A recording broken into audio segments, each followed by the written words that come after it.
রংপুরের পীরগাছা উপজেলায় ভয়াবহ আকারে ছড়িয়ে পড়েছে অ্যানথ্রাক্স। গত 2 মাসে এ রোগে আক্রান্ত হয়েছেন শতাধিক মানুষ।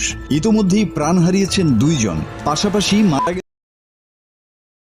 আসসালামু আলাইকুম প্রিয় দর্শক, জানিয়ে দেব এখনকার গুরুত্বপূর্ণ টপ নিউজটি। পুরো নিউজটি উপস্থাপন করব আমি নিপা আক্তার শিমু। এবার বিস্তারিত খবর। রংপুরে পীরগাছা উপজেলায় অ্যানথ্রাক্স রোগ ভয়াবহ আকারে ছড়িয়ে পড়েছে। গত 2 মাসে শতাধিক মানুষ এ রোগে আক্রান্ত হয়েছেন এবং একই সময়ে প্রায় 1000 গবাদি পশু মারা গেছে। এতে এলাকা জুড়ে দেখা দিয়েছে চরম আতঙ্ক।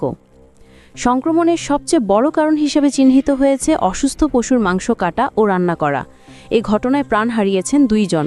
আগস্ট মাসে কৃষক আব্দুর রাজ্জাক সংক্রামিত গরুর মাংস কাটতে গিয়ে আক্রান্ত হয়ে মারা যান।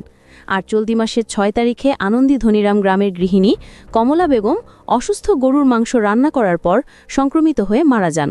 পরিবারের আরও কয়েকজন বর্তমানে চিকিৎসাধীন রয়েছেন। স্থানীয়দের অভিযোগ, শুরুতে প্রাণী সম্পদ বিভাগ ও সংশ্লিষ্ট কর্তৃপক্ষ যথাসময়ে কার্যকর পদক্ষেপ নেয়নি। এতে পরিস্থিতি আরও অবনতির দিকে যায়।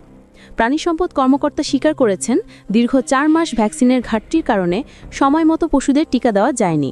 তবে সম্প্রতি টিকা পাওয়ার পরই দ্রুত কার্যক্রম শুরু হয়েছে এবং ইতোমধ্যে প্রায় 20,000 পশুকে টিকা দেওয়া হয়েছে।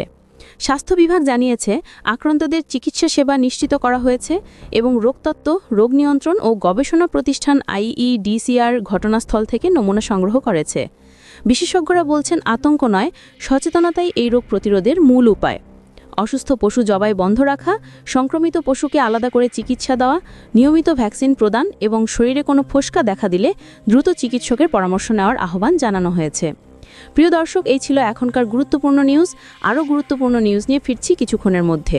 নিউজগুলো সবার আগে দেখার জন্য এই চ্যানেলটি সাবস্ক্রাইব করতে ভুলবেন না। ধন্যবাদ।